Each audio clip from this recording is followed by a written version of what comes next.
Hello Virgo, Sun, Moon, Rising, and Venus signs. Kamusta kayo?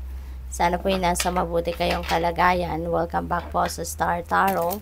Kung bago kayo dito, welcome din kayo. Thank you for your support. I truly appreciate it. God bless you all. Virgo, paunang mensahe ninyo, Nine of Swords. Ayan. So, dito sa Nine of Swords, parang merong nagbabother sa inyo dito, no? Merong nagbabother sa inyo sa isip ninyo, probably nagwo-worry kayo, anticipating a problem, pwedeng ganun ang ganap rito, Virgo.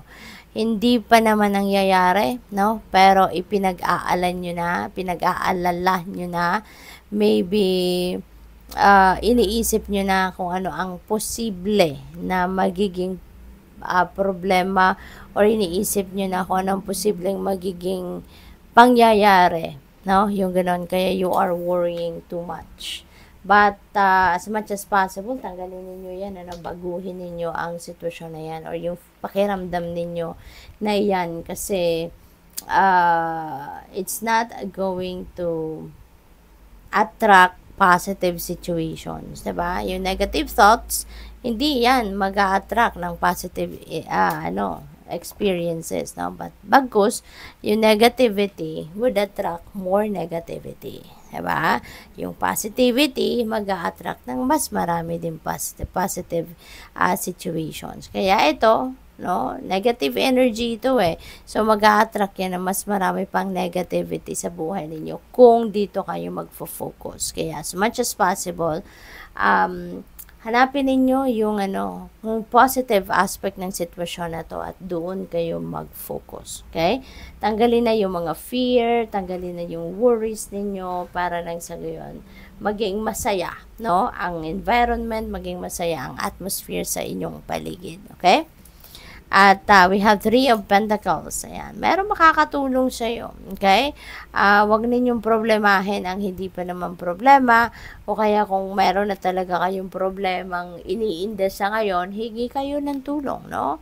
There are people that are willing to help you. There are people that are willing to support you, willing na kumagapay sa'yo. All you need to do is to ask for help. All you need to do is to seek for assistance. Okay? At merong makakatulong sa'yo. Okay? Huwag mong suluhin. Okay? Yung stress. Huwag mong suluhin yung mga gagawin ninyo. No? Kasi kung meron namang makakatulong sa'yo, then why not? Diba? Humingi ka ng tulong. Death energy, this is beautiful kasi this is ending and beginning. So, meron ditong mga tatanggalin na kayo sa buhay ninyo. Tama yan. Kung alam naman ninyong pabigat na lang yan sa buhay niyo, kung alam ninyong nagpapahirap na lang yan sa buhay mo, at hindi naman nakakatulong na sa'yo, bakit pa maglalagay ka ng room para sa kanya sa buhay mo, hindi ba? Tanggalin na yan, alisin na yan, at palitan mo, no, ng something positive. No, apalitan mo ng mga bagay or tao, 'di ba, na makakatulong sa iyo, na magse-serve ng inyong highest good. Maaari din naman na matagal nyo nang minamanifest ang pagbabago. Baka napagod na kayo, nasawa na kayo sa hirap, sa stressful situation na to, kaya maaari din na magki-create kayo ng something positive, something new, no, nakaganapan sa buhay ninyo sa ngayon, which is good. What else? We have Hermit. Ayan. So, this is your energy.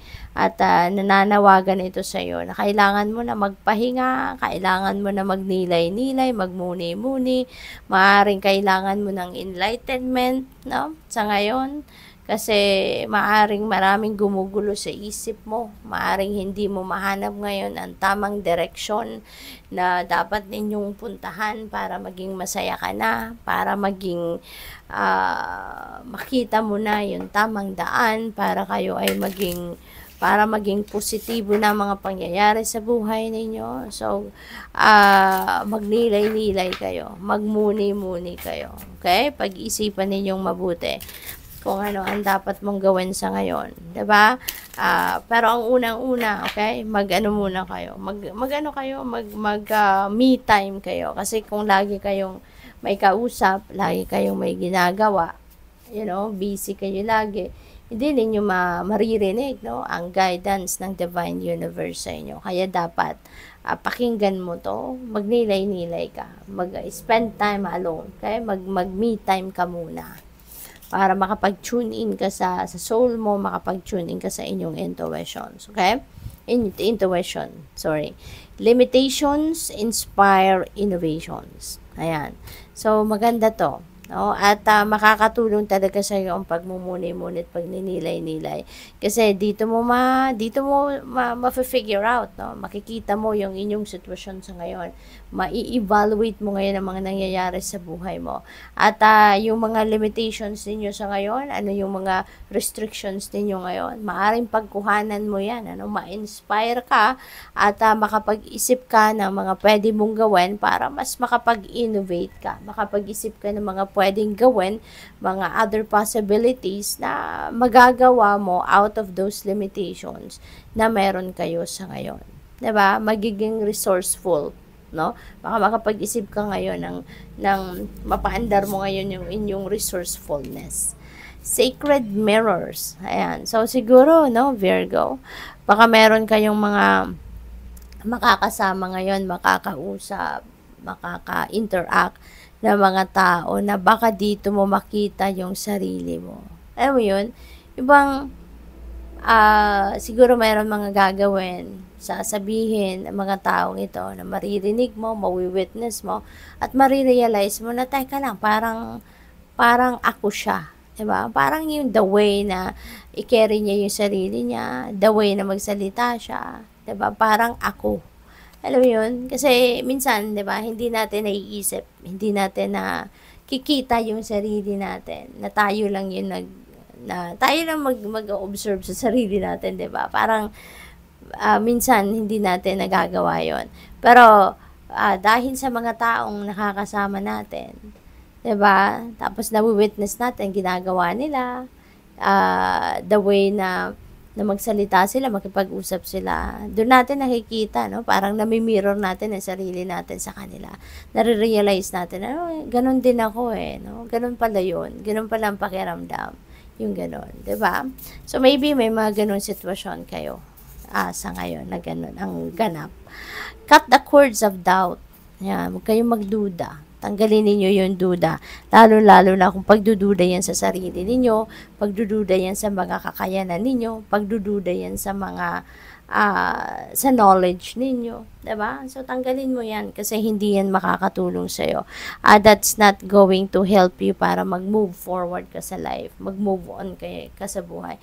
Bagkus, that's going to hold you back. No? That's going to, to prevent you from moving forward. Kaya wag nang magduda, instead magtiwala ka.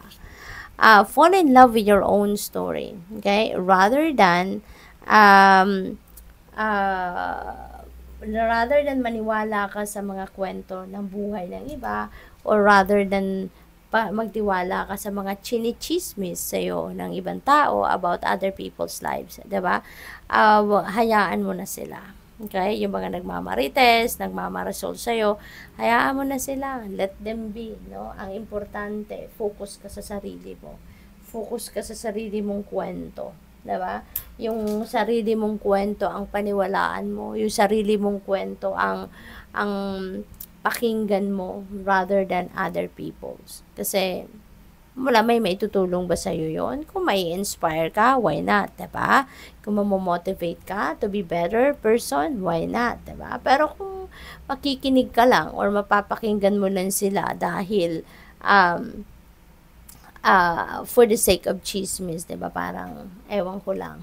So, we're all given free will. So, use your own judgment and discernment pagdating sa mga ganon. So, good luck.